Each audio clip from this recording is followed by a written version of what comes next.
So hello guys, welcome back to my channel. तो आज हम पढ़ेंगे सेप्टिक शॉक। सेप्टिक शॉक जो होता है वो डिस्ट्रीब्यूटिव शॉक का एक टाइप होता है।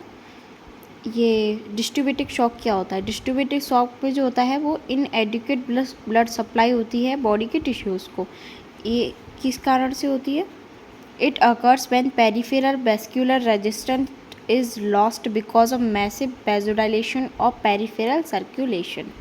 ये क्यों होती है? जब मैसिव वैसोडाइलेशन, जो हमारी जो वेसल्स होती है वो बहुत ज़्यादा डाइल्यूट हो जाती है, तो इस कारण जो होता है ब्लड फ्लो जो होता है वो बहुत स्लो हो जाता है, जिसके कारण टिश्यू को एडिक्वेट अमाउंट में ब्लड नहीं पहुंच पाता। ऑक्सीजन ब्लड नहीं पहुंचेगा तो ऑक्सीजन भी नहीं पहुंच पाएगी, जिसके कारण डिस्ट्रीब्यूटिव शॉक अकर हो जाता है। तो हम सेप्टिक शॉक को पढ़ेंगे। सेप्टिक शॉक में सेप्टिक का मीन्स क्या होता है? इन्फेक्शन होता है। सेप्टिक में सेप्सिस, पहले जो कंडीशन होती है वो सेप्सिस अकर होती है। Infection that reaches blood stream, यानी कि जो हमारी जो ब्लड स्ट्रीम होती है उसमें इन्फेक्शन अकर हो जाता है। इन्फेक्शन अकर होने से क्या होगा? ये इन्फ्लामेशन को कॉज करेगा हमारी बॉडी में। अब हम पढ़ेंगे सीवियर सेप्सिस। जब सीवियर सेप्सिस होता है तो इन्फेक्शन जो होता है वो बहुत सीवियर हो जाता है टू इफ़ेक्ट करने के लिए ऑर्गन फंक्शन, जो हमारे ऑर्गन्स होते हैं उनके फंक्शन को इफ़ेक्ट करता है सीवियर सेप्सिस में। सेप्टिक शॉक क्या होता है? एक life threatening drop in blood pressure. Blood pressure को जो होता है वो डिक्रीज़ कर देता है। क्यों डिक्रीज़ कर देता है? वेसोडाइलेशन के कारण ये डिक्रीज़ कर देता है।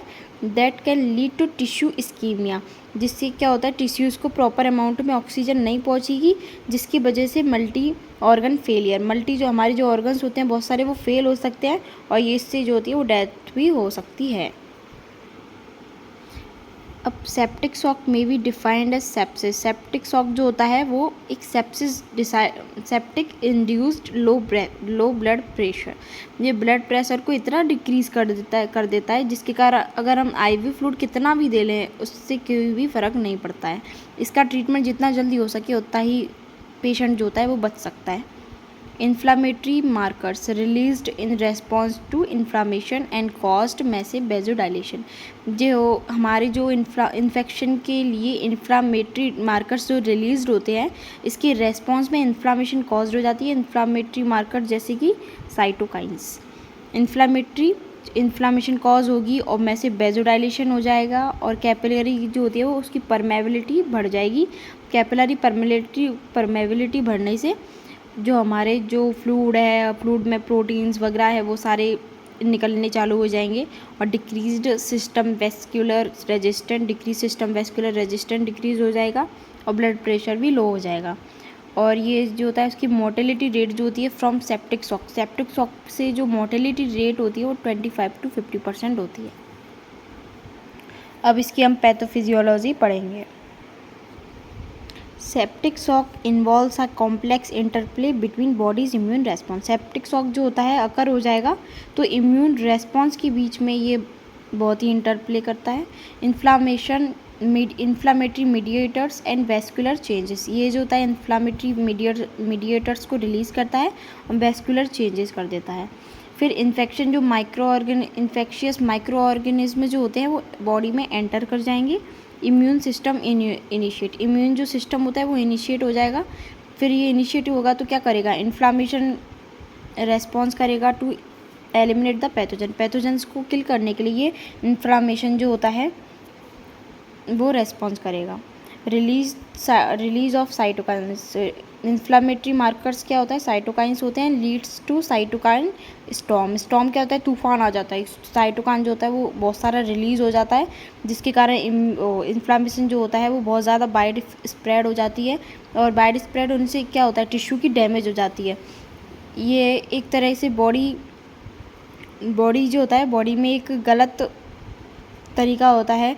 जब पैथोजेंस को किल करने के लिए ये जो होती है वो अपने टिश्यूज़ को ही किल कर देती है, ज़्यादा एक्सेसिव अमाउंट में साइटोकाइन को रिलीज़ करके। In response to inflammatory mediators blood vessels dilate हो जाएंगी। इन्फ्लामेटरी मीडिएटर जब रिलीज़ होंगे तो ब्लड वेसल्स होंगी वो डायलेट हो जाएंगी, और इंक्रीज़ होगा vascular permeability and causing leakage, और परमेबिलिटी जो होती है वो बढ़ जाएगी तो ये कॉज करेगी लीकेज ऑफ फ्लूइड का, लीकेज करेगी प्रोटीन का, जो हमारे सराउंडिंग टिश्यू होते हैं उनमें प्रोटीन और फ्लूइड का लीकेज कर देगी। ये जो होता है वो डिक्रीज कर देगी सिस्टम वेस्कुलर रेजिस्टेंस को एंड हाइपोटेंशन कॉज करेगी। The inflammatory response and endothelial, और इसके बाद जो होती है वो एंडोथेलियल जो से हमारी जो लेयर होती है वो भी डैमेज हो जाती है। ये कॉज करती है डिससेमिनेटेड इंट्रावेस्कुलर कोएगुलेशन DIC। इसमें क्या होते हैं, हमारी जो ब्लड वेसल्स होती है उसमें बहुत सारी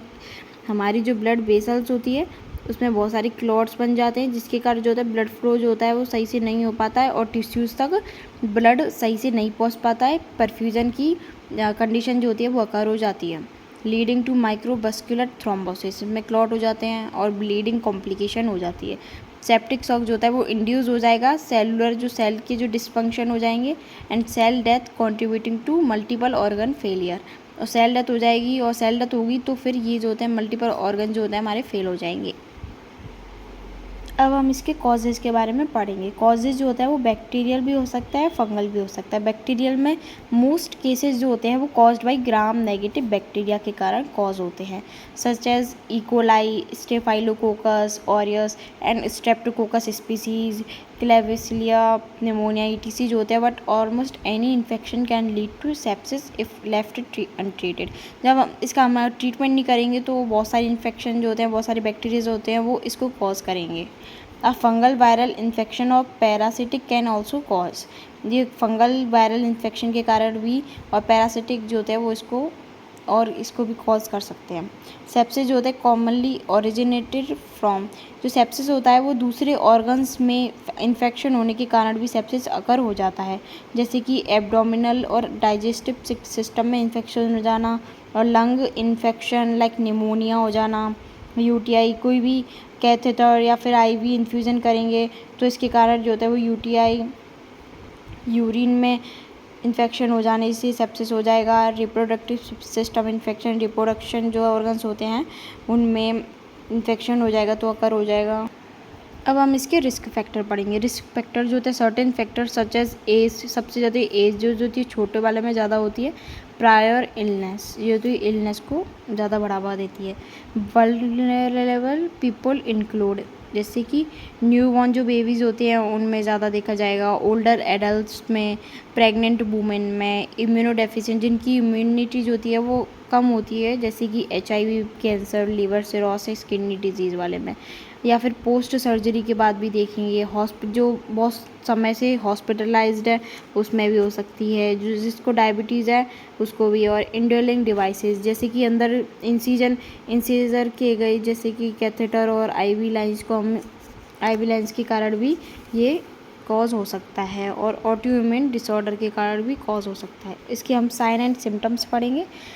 अगर सेप्सिस होता है, सेप्सिस में जो होता है वो नॉर्मल जैसे कि स्वाइन फ्लू होता है उसके जैसे ही हम साइन एंड सिम्टम्स देखेंगे, जैसे कि हाई फीवर होना, चिल्स होना, इंटेंस बॉडी एक, बॉडी में पेन होना, टैकीकार्डिया, हार्ट रेट बढ़ जाना, टैकीपीनिया, रेस्पिरेटरी रेट होता है वो इंक्रीज़ हो जाना, warm flushed and sweaty skin. Sweaty skin क्यों होगी, क्योंकि हमारे जो वाइटल्स ऑर्गन्स होते हैं हार्ट, ब्रेन, उन तक प्रॉपर अमाउंट में ब्लड फ्लो करने के लिए जो हमारी जो स्किन की जो ब्लड वेसल्स हो जाएंगी वो कॉन्ट्रैक्ट हो जाएंगी, ताकि हमारे वाइटल्स ऑर्गन को ब्लड जो होता है वो फ्लो सही से हो पाए और उनको ऑक्सीजन मिल पाए।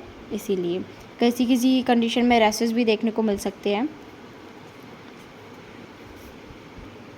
और अब हम देखेंगे सेप्टिक शॉक की कंडीशन में क्या हो सकता है। वेरी लो ब्लड प्रेशर हो सकता है, ओलिगोरेरिया, यूरिन का आउटपुट कम हो जाना, cold and clammy skin, acute confusion क्यों होगी, जब हमारे ब्रेन तक प्रॉपर अमाउंट में ऑक्सीजन नहीं पहुंचेगी तो कन्फ्यूजन अकर होगी। सीवियर ब्रीथिंग प्रॉब्लम, ब्रीथिंग में प्रॉब्लम आना, टैकीकार्डिया, हार्ट रेट बढ़ जाना, टैकीपीनिया है ना, टेक्निया, डिजीनेस, चक्कर आना, एबनॉर्मल ब्लड क्लॉटिंग जो होता है वो बहुत ज़्यादा हो जाना, साइनोसिस हो जाना, साइनोसिस और कोमा की स्थिति भी आ सकती है इसमें। अब इसके कॉम्प्लिकेशन क्या होते हैं, ऑर्गन जो होता है डिसफंक्शन हो सकता है, एक्यूट रेस्पिरेटरी डिस्ट्रेस सिंड्रोम हो सकता है, एक्यूट किडनी इंजरी हो सकती है, डिससेमिनेटेड इंट्रावेस्कुलर कोएगुलेशन हो सकता है। इसमें क्या होगा, एबनॉर्मल ब्लड क्लॉटिंग हो जाएगी। अब डायग्नोस्टिक टेस्ट देखेंगे हम। डायग्नोस्टिक टेस्ट में क्या होता है, ब्लड कल्चर करा सकते हैं, स्पूटम कल्चर भी करा सकते हैं। ब्लड कल्चर क्यों कराएंगे, ब्लड कल्चर जो होता है वो कौन से माइक्रो ऑर्गेनिज्म से, बैक्टीरिया से हमें ये डिजीज़ कॉज हुई है, इन्फेक्शन कॉज हुआ है, इसीलिए हम ये ब्लड कल्चर कराएंगे। CBC काउंट ब्लड सेल भी करा सकते हैं। इसमें WBC की जो अमाउंट अगर इंक्रीज़ हो रहा है, इसका मतलब ये इन्फेक्शन हमें कॉज हो गया है। सीरम लैक्टेट का टेस्ट क्यों कराएंगे, जब हमारा जो पूरी बॉडी होती है वो एनारोबिक कंडीशन में मेटाबॉलिज्म करती है, तो जिसके कारण लैक्टिक एसिड जो होता है वो बहुत बढ़ जाता है, तो इसलिए हम सीरम लैक्टेट का टेस्ट भी करा सकते हैं। ABG करा सकते हैं, कोएगुलेशन स्टडीज़ कर सकते हैं, inflammatory markers like CRP, C reactive protein भी करा सकते हैं, UTI करा सकते हैं, यूरिनरी ट्रैक्ट में कोई इन्फेक्शन तो नहीं है, एक्सरे CT स्कैन कहीं और इन्फ्लामेशन तो नहीं हो रही है, MRI कराएंगे, हीमोडायनेमिक मॉनिटरिंग करेंगे, CBP, MAP और कार्डियक आउटपुट वगैरह में ये मॉनिटरिंग करेंगे। इसमें हम ट्रीटमेंट क्या करेंगे, ब्रॉड स्पेक्ट्रम पर, जब तक हमें कोई इसका ऐसे जब हमारे पास बेजो कॉन्स्ट्रिक्टर नहीं होते हैं, तब तक हम इस पेशेंट को IV एंटीबायोटिक्स देंगे विदिन 1 आवर। 1 आवर तक हम इसको IV एंटीबायोटिक्स देंगे। बेजो प्रेशर्स देंगे, बेसल्स के प्रेशर को जब बढ़ाने के लिए। इंसुलिन का टू स्टेबलाइज शुगर लेवल को स्टेबलाइज करने के लिए इंसुलिन देंगे। कॉर्टिकोस्टेरॉइड देंगे, वो इन्फ्लामेशन के लिए देंगे। लार्ज अमाउंट में ऑफ IV फ्लूइड देंगे। समटाइम्स सर्जरी करेंगे टू ड्रेन अ पस जो फील्ड भर जाता है उसको सर्जरी से हम रिमूव कर देंगे। एब्सेस और रिमूविंग इन्फेक्टेड टिश्यू, जो टिश्यू इन्फेक्टेड हो गया उसको हम रिमूव कर देंगे। Supportive care, oxygen therapy, oxygen का लेवल कम होता है इसमें, तो हम ऑक्सीजन की थेरेपी देंगे। मैकेनिकल ऑक्सीजन थेरेपी और मैकेनिकल वेंटिलेशन देंगे और वैक्सीनेशन कराएंगे, तो हमें इन्फेक्शन जो होगा वो ज़्यादा कॉज नहीं होगा, जिससे कि सेप्सिस की कंडीशन जो होती है वो अकर नहीं होगी। Thank you for watching, please subscribe my channel. आगे और ऐसी प्रकार की जानकारी के लिए हमारे चैनल को सब्सक्राइब करें और लाइक करें अगर पसंद आई हो तो।